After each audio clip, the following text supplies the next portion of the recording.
The phone's shrill ring pierced the darkness at 3:17 a.m. As a trauma surgeon, late-night calls weren't unusual, but this one made my stomach clench, my mother's number flashing on the screen. "Samara, you have to come home now." Mum's voice cracked between sobs. "Aaliyah, there's been a terrible accident. She's in critical condition. The doctor's here. They're saying they can't help her." I sat up, already reaching for my laptop. What happened? Which hospital? "Memorial General! Please, she needs you. They say she needs specialised surgery, and you're the only one who can arrange it. She might not make it through the night." My hands were already typing emails, making calls. "I'm Dr. Samara Warner, and in moments like these, my reputation as one of the country's top trauma surgeons became both a blessing and a curse."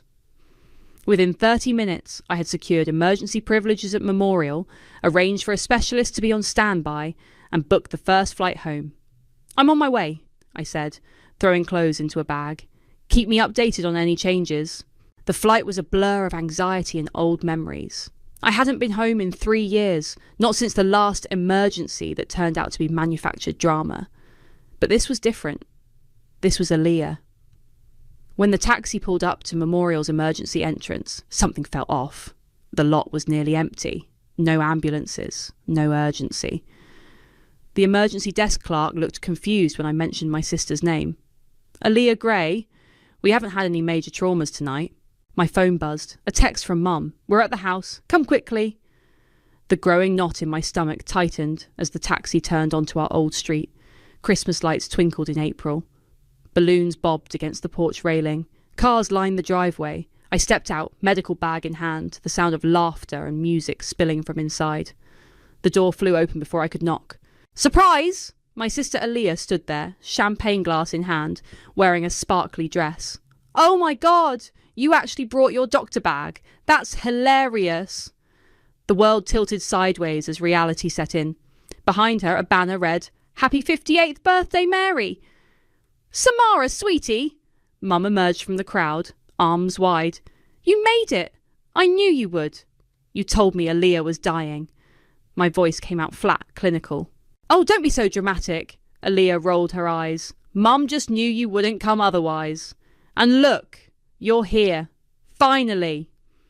The party guests, faces I barely recognised, watched with awkward interest. Dad stood in the corner studying his shoes. Aunt Joanna sipped her wine, avoiding eye contact. Come in. Mum pulled me inside. "Everyone's been asking about you. Did you know Aaliyah's husband Miles just made partner? And wait until you hear about the amazing investment opportunity we found." I smiled tightly, my fingers clenching around my bag's handle. The same bag I'd packed with emergency supplies, thinking my sister was bleeding out somewhere. The same sister now dragging me toward a cake, laughing about how I'd totally fallen for it. "You must be exhausted from your flight," Mum said, steering me toward the kitchen. "But now that we have you here, sweetie, there's one more surprise." I caught my reflection in the window, still wearing my hospital badge, hair messy from the rush. A trauma surgeon who could handle the bloodiest emergencies, but somehow never saw her own family's cuts coming. My phone buzzed again. The specialist I called in was asking for an update on the critical patient. The hospital administrator wanted to know why I'd activated emergency protocols. The chief of surgery needed to discuss my sudden leave of absence. "Actually, Mom," I said, my voice steady as a scalpel, "I think I'm the one with a surprise." She beamed, misreading my tone completely. "That's wonderful." "Everyone, Samara has an announcement." The room turned to face me, expectant faces glowing in the party lights. They had no idea what they'd just set in motion. No idea that this time, the emergency was real, just not the one they had invented. I felt something shift inside me, like a bone finally breaking clean after years of hairline fractures. My smile remained fixed, professional, as I reached for a glass of champagne.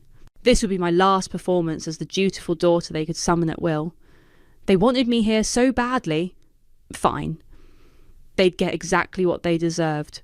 To family, I raised my glass, watching Mom's eyes shine with victory. And to surprises. "It's such a wonderful investment opportunity," Mom gushed over breakfast the next morning. "Beachfront property, private access, and the price is just incredible.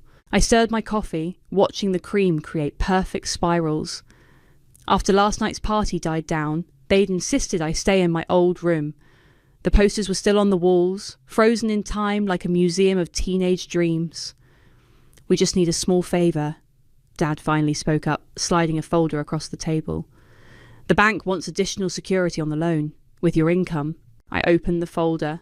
Inside was a loan application for $400,000, already filled out with my information. They'd even forged my signature on several documents. You forged my signature? I kept my voice neutral, clinical.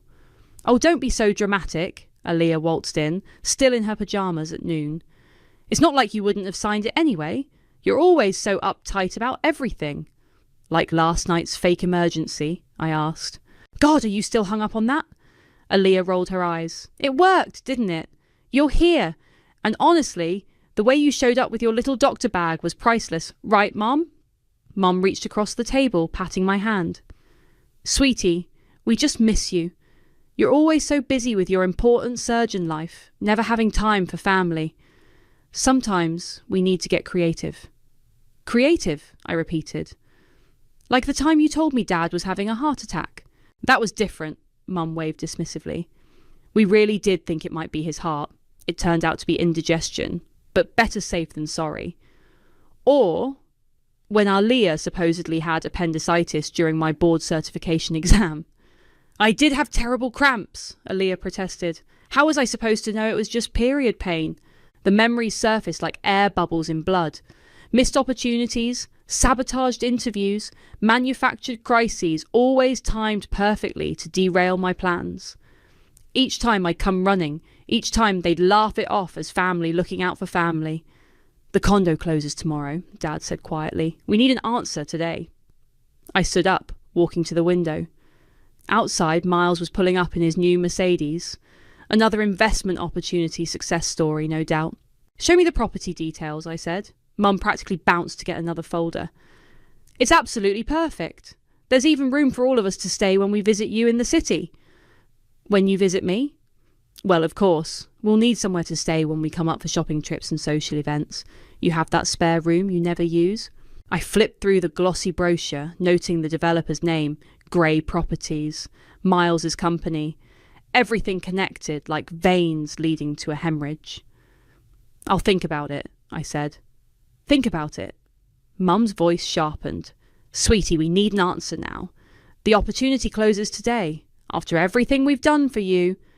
Everything you've done for me, I echoed. Yes. Who supported you through medical school? Who was there when you needed us? I paid my own way through medical school, with loans, which I'm still paying off. But we gave you a home to come back to.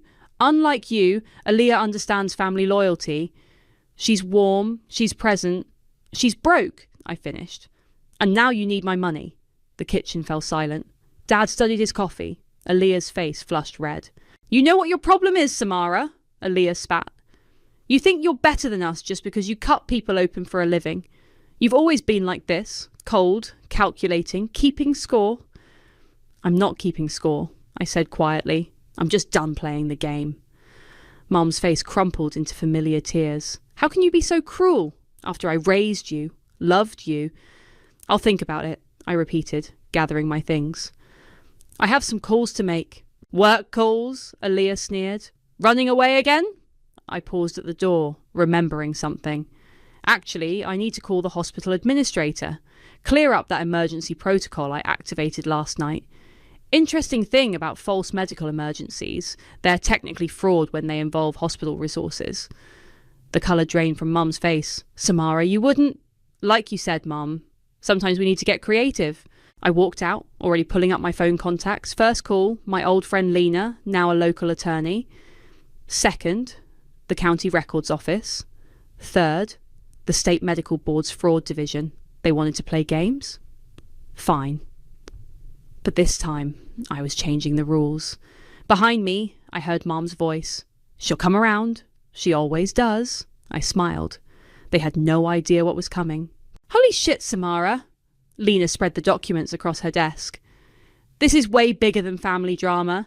These property deals, the zoning changes, there's serious fraud here. I sat in her law office. watching the afternoon sun cast shadows across years of carefully orchestrated deception. Keep going.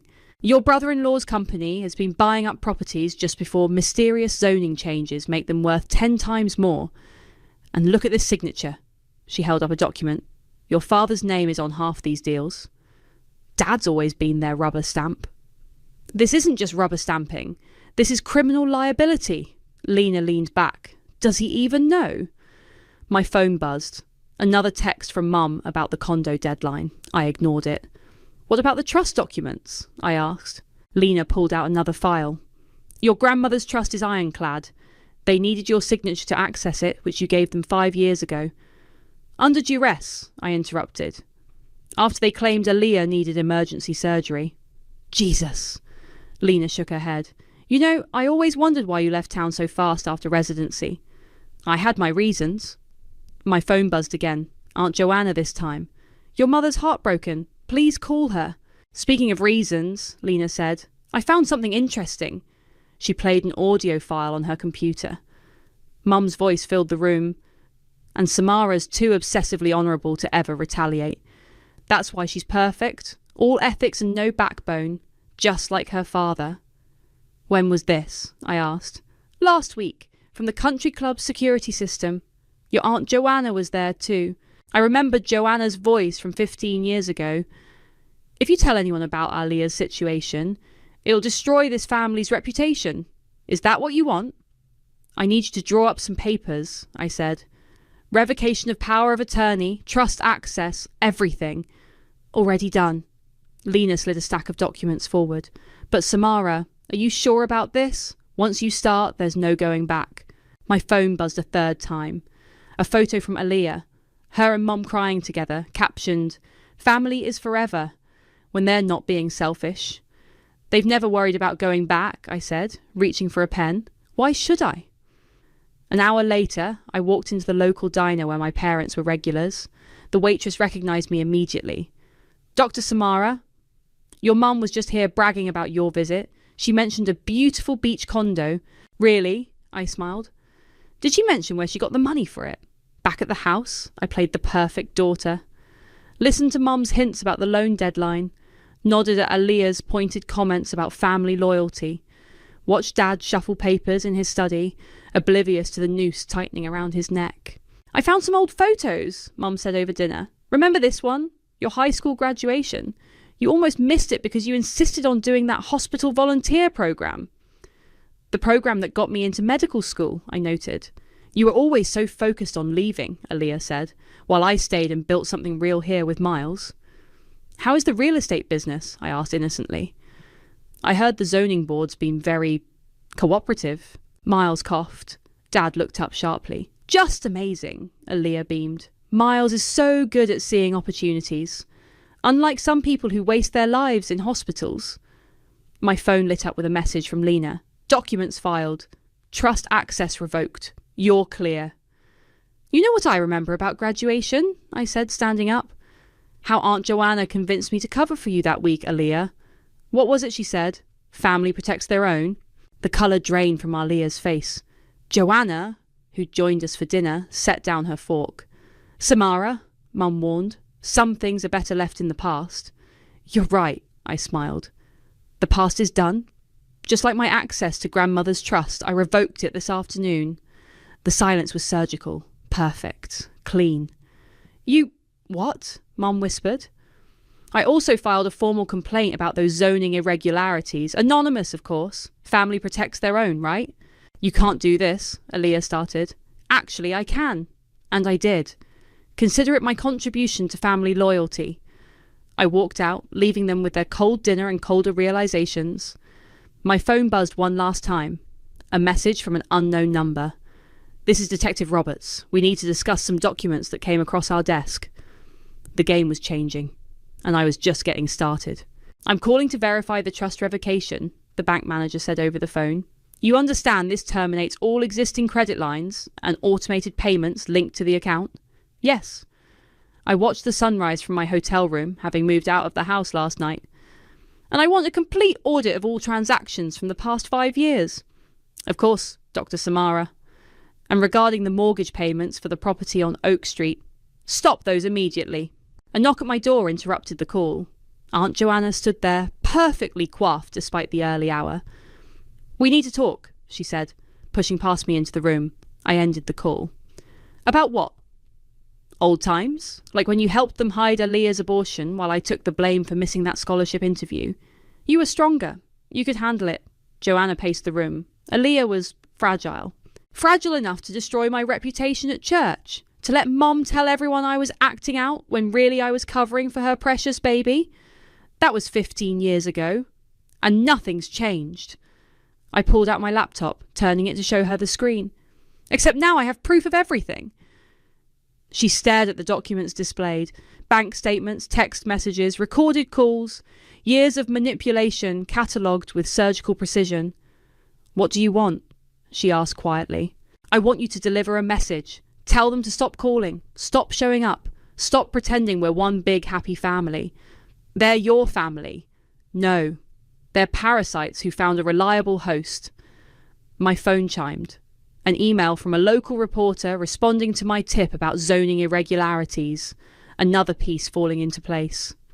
"You'll regret this," Joanna said.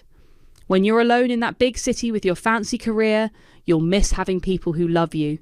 "Love me?" I laughed. "Let's talk about love. Remember when Mom convinced the medical school board I was unstable because I wouldn't defer my admission to help with Aaliyah's wedding? She was trying to keep you close. She was trying to keep me controlled. But that's over now." Joanna's face hardened. "You think you're so clever with your evidence and your plans, but you're still that scared little girl who needed family approval." "You're right. I was scared. Not anymore." After she left, I met with the reporter at a coffee shop across town. She took notes as I laid out the story, my identity hidden under the pseudonym Ruth Kessler. "This is explosive stuff," she said. "The zoning fraud alone." My phone buzzed. A voicemail from Aaliyah. "Sam, I need you for real this time, please." Something in her voice made me pause. Not the usual dramatic flair, real fear. I played it again, analysing each tremor and break like reading vital signs. This wasn't another manipulation. Something was wrong.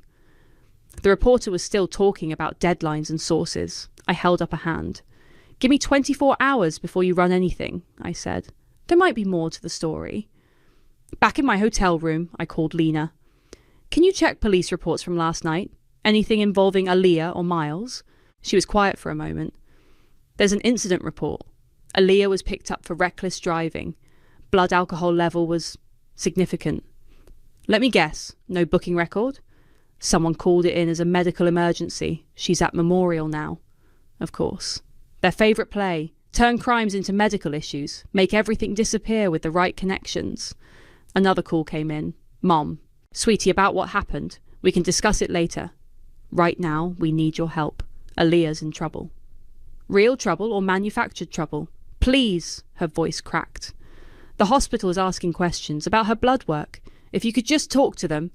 I ended the call, staring at the growing web of evidence on my laptop. One signature from me could make this disappear. Keep it out of the papers. Protect the family name one more time. My finger hovered over the reporter's number. Delete the story? Help them cover it up again? Then I remembered Joanna's words. You were stronger. You could handle it. I dialed a different number, the district attorney's office. "This is Dr. Samara Warner. I need to report an attempted medical fraud at Memorial Hospital. Sometimes the kindest cut is the one that finally lets the infection drain." My phone lit up with another message from Aaliyah. "If you don't help me, I'll lose everything." "No," I whispered to the empty room. "You'll just lose your safety net. Welcome to reality, sister." The police station's fluorescent lights cast harsh shadows across Aaliyah's mascara-streaked face. She sat in the interview room, her designer dress wrinkled, looking smaller than I'd ever seen her. "Thank God you're here!" She jumped up. "Tell them about my medical condition, the one that affects my blood alcohol readings." Detective Roberts raised an eyebrow. "The condition that mysteriously appears whenever she's caught driving under the influence?" "There's no condition," I said. "And I'm not here to help cover this up." Aaliyah's face crumpled. But you're my sister." "Exactly. Which is why I'm letting this happen." Mum burst through the door, Dad trailing behind her. Samara, what are you doing? Fix this. Like you fixed the last 3 DUIs? I turned to Detective Roberts. You'll find those incidents were mysteriously reclassified as medical emergencies. I've brought the documentation. You bitch! Aaliyah lunged forward, but the detective held her back. You're enjoying this, aren't you? Playing God with people's lives just like at your precious hospital. No, I'm just done playing pretend. I placed a USB drive on the table. This contains evidence of systematic fraud involving hospital resources to cover up criminal behaviour. I'm formally reporting it as both a physician and a witness. Mum grabbed my arm. Think about what you're doing. This will ruin her career, her marriage. Her career? I laughed. Her Instagram influencer posts about luxury lifestyle? Or maybe you mean Miles's career building illegal real estate schemes? You don't understand, Dad finally spoke.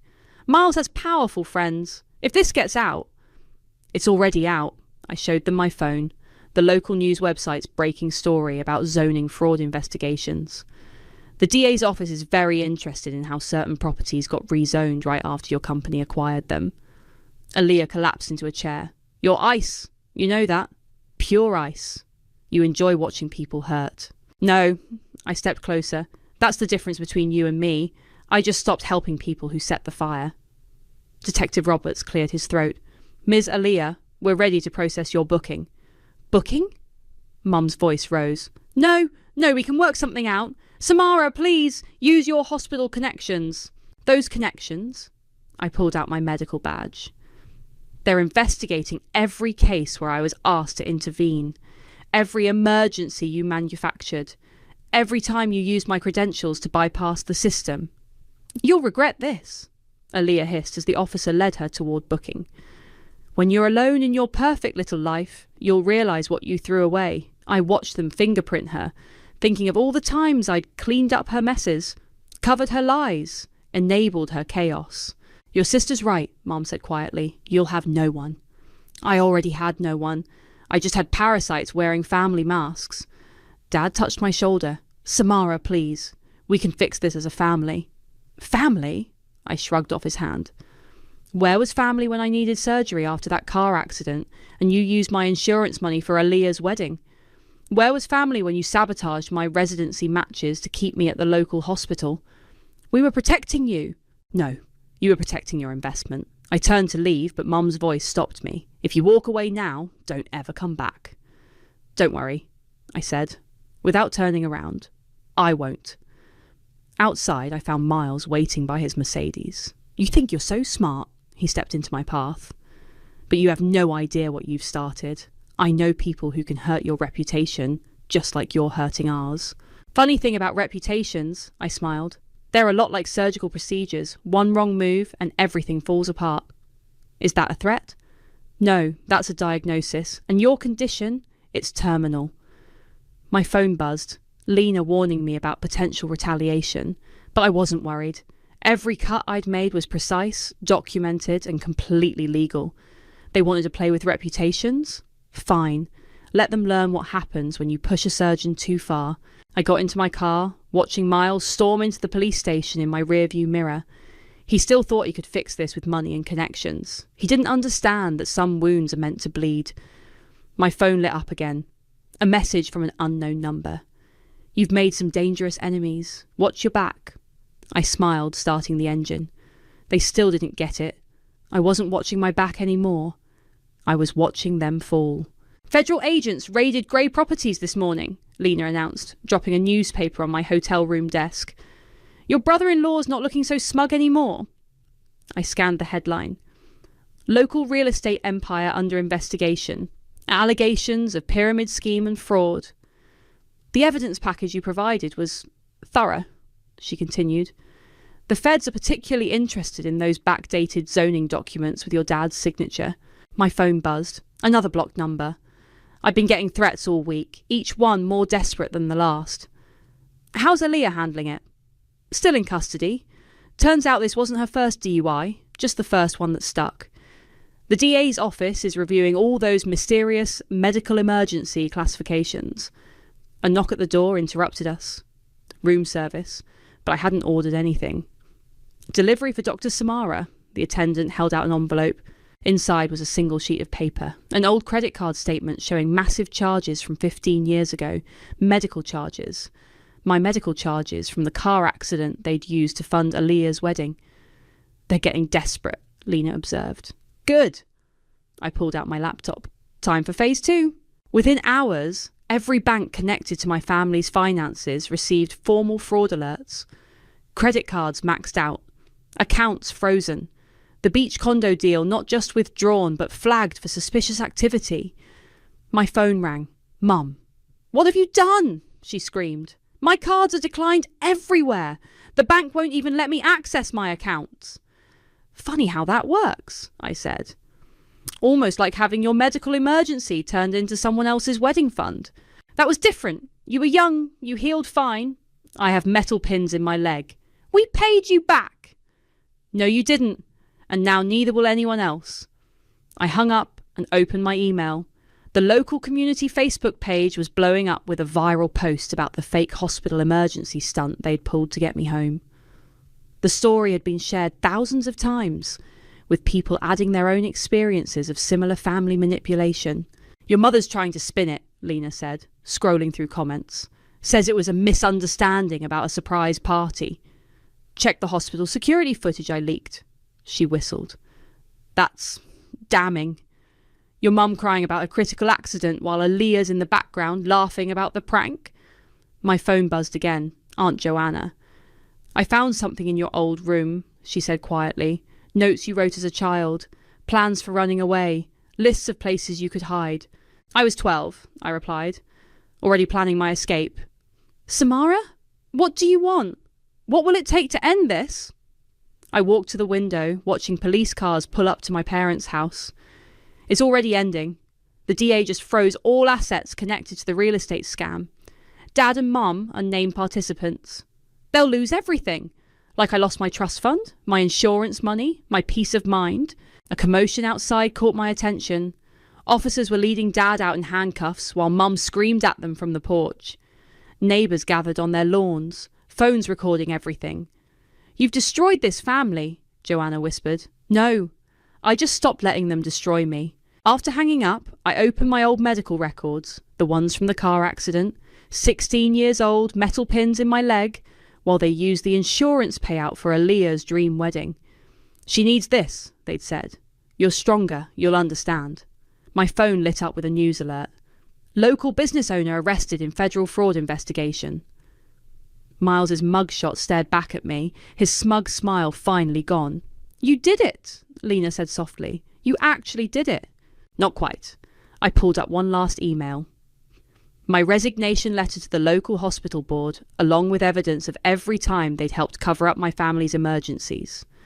They're saying you're heartless, Lena warned, that you enjoyed watching them fall. Maybe I did. I hit send on the email. Maybe that makes me exactly what they always said I was, cold, calculating, distant. Or maybe it makes you free. Outside, more police cars arrived. More neighbours gathered. More phones recorded the fall of the perfect family facade. My phone buzzed one last time, a text from Mum, please, we're still your family. I typed back 3 words, no, we're done. Then I blocked her number, along with every other connection to the life they'd tried to trap me in. Let them call it heartless, let them call it cold. I called it survival. The community centre buzzed with whispers as I walked in. 3 weeks had passed since everything exploded, and the small town's gossip mill was still churning at full speed. Did you hear? A woman stage whispered. Mary's house is being foreclosed. After all that talk about their beach condo, I kept walking, heading toward the office where Mum volunteered, or used to before everything fell apart. Her desk was already cleared out, her name removed from the volunteer roster. Dr. Samara, the director intercepted me. I assume you're here about your mother's accusations. What accusations? She handed me a letter. Mum's handwriting, claiming I'd forged documents and orchestrated a vendetta against innocent people. Everything I submitted is authenticated, I said, pulling out my phone. Would you like to hear the recording of her admitting to the hospital fraud? That won't be necessary. Her credibility has been questioned lately. Outside, a crowd gathered around the courthouse steps where Dad was entering for his plea hearing.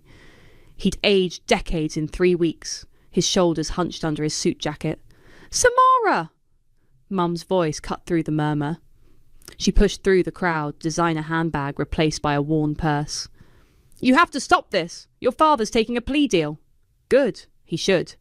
They're saying 3 years. Prison, Samara. Your own father. The same father who signed fraudulent documents using my credentials? Who helped steal my insurance money? We were desperate. The market crashed. Aaliyah's wedding plans were already... Save it for your Facebook posts, I cut her off. The ones claiming I'm mentally unstable, that I'm destroying the family out of jealousy. Her face crumpled. I'm your mother. Everything I did was to keep this family together. No. Everything you did was to keep your control. Please, she grabbed my arm. Miles is in jail. Aaliyah's marriage is over. She's moving back home, what's left of home. We need you. You need my money, my connections, my silence. I need my daughter. You had your daughter. You just couldn't stop using her. The courthouse doors opened. Dad emerged looking shell-shocked. The plea deal was done. 3 years, Mum whispered. And all our assets frozen. Where will we live? How will we survive? The same way I did, without family support. My phone buzzed. A job offer from a prestigious hospital in London. A fresh start, an ocean away from the wreckage. Dr. Samara, a reporter pushed forward. Any comment on your family's involvement in the real estate scandal? No comment. I started to walk away. What about the viral posts about fake medical emergencies? Any response to accusations that you're heartless for exposing your own family? I stopped. Turned back to face the cameras. Heartless. I spent years healing their self-inflicted wounds, covering their crimes, financing their fantasies, until I realised it's sometimes the most caring thing you can do is let people face consequences. Mum's sob carried across the courthouse steps. Good. Let them record that too. Lena caught up with me at my hotel. Aaliyah's divorce is final. She's giving evidence against Miles for a lighter sentence on her DUI charges. Of course she is, I continued packing. She always knew how to save herself. The London offer, you're taking it? Already accepted. I fly out next week. You won like no one else could, Lena said quietly. Just be careful. Don't let a hollow victory eat you alive. I paused, holding an old photo I'd found in my childhood room. Me at 12, already wearing a too serious expression. Already planning escapes. It's not hollow, I said. It's just finished. My phone lit up Aunt Joanna again. They're broken, she said without preamble. Was that what you wanted? I wanted them to stop breaking me. And now? What do you want now? I looked at my packed bags, my one-way ticket, my new life waiting across an ocean. I want peace. At what cost? At exactly the cost they deserved. After she hung up, I walked through the hotel room one last time. Outside, the sun set over the small town that had tried to keep me small. My phone buzzed with messages I'd never read, from people I'd never help again. Let them call it cruel. Let them whisper about the doctor who destroyed her family. Let them wonder why I didn't feel guilty. I felt something better than guilt. I felt free. The London hospital was waiting. A new life was waiting. And for the first time, no one could pull me back with a 3 a.m. call about imaginary emergencies. Some surgeries require removing the whole infection, even if it leaves a scar. The London rain tapped against my office window as I reviewed patient files. A familiar rhythm now, like the steady beep of monitors in surgery. My phone lit up, Lena's weekly update. Your dad's halfway through his sentence, she texted. Your mum's working at the mall. Aaliyah's living in their basement, running some MLM scheme on Instagram. I set the phone down without responding. Another text followed. They still ask about you. Every time I see them. The intercom buzzed. Dr. Samara, your package from the States arrived. I wasn't expecting anything. The box sat on my desk, return address from my old hometown's post office. Inside lay a scrapbook, worn and familiar. A note fell out. Found this cleaning the church storage. Thought you should have it. Pastor Mike. The scrapbook opened to baby pictures. Me holding a tiny Alia. Mum looking young and genuine. Dad actually smiling. Before the manipulation. Before the lies. Between the pages I found something else. A folded piece of paper in my childish handwriting. One day I will not need their approval to breathe. My office door opened. Dr. Samara? Emergency in Trauma Bay 3. I closed the scrapbook. What do we have? Car accident. Family of 4. Parents trying to minimise it, but the kids need immediate attention. Something familiar in those words. Parents minimising. Children paying the price. In Trauma Bay 3, I found a scene I knew too well. Parents insisting everything was fine while their children showed clear signs of injury. It's just a small accident, the mother kept saying. We don't need all these tests. I looked at the teenage daughter's eyes, the same desperate plea I used to see in my mirror. Actually, I said, we do need the tests and I'm ordering them now. But this isn't a negotiation. Your children's health isn't something you get to gamble with. Hours later, after ensuring the children got proper care despite their parents' protests, I returned to my office. The scrapbook still sat there, a ghost from another life. My phone buzzed, an unknown number. Samara? Aaliyah's voice. Don't hang up, please. I waited. I get it now. Why you did it. All of it. She paused. I'm in therapy. Real therapy. Not Mom's friend who called everything stress-related. Why are you calling? Because I found my own old journals, full of the same things yours probably were. Escape plans, hidden money, desperate prayers to be somewhere else. I thought of the teenage girl from Trauma Bay 3. But you stayed. I was weaker. No, I said. You were different. That's not the same thing. Silence stretched between us, filled with unspoken histories. I'm not asking for forgiveness, she finally said. Or money. Or anything, really. I just needed you to know I understand now. After she hung up, I opened my laptop. The hospital's charity foundation page showed a new donation, anonymous funding for youth trauma counselling. My phone lit up again. Lena. You okay? She asked. Aaliyah told me she called. I'm fine. Are you? Really? I looked at the scrapbook, then at my medical degrees, my new life, my freedom. There's peace, I said. Not joy, not forgiveness, but peace. Is that enough? Through my window, I watched London's lights flicker on against the darkness. Somewhere in Trauma Bay 3, a teenage girl was getting the help she needed, despite her parents' protests. Tomorrow, there would be others. Yes, I said. It's enough. I closed the scrapbook, but kept the childhood note. Pinned it to my board where I could see it during difficult cases. One day, I will not need their approval to breathe. That day had come. And with it came not happiness, not exactly, but something better. Something earned through every careful cut, every precise incision into the infected past. Something that felt like healing. My pager beeped. Another emergency calling. I grabbed my coat, leaving the ghosts of my family behind in that scrapbook. They had their consequences. I had my peace. And somewhere between the two lay the truth about family, about healing, about survival. Sometimes the deepest wounds heal the cleanest when you stop trying to stitch them to people who keep ripping out the sutures. I headed to the emergency room, ready for whatever came next. Not as anyone's daughter or sister, just as myself. Finally, completely uncompromisingly myself.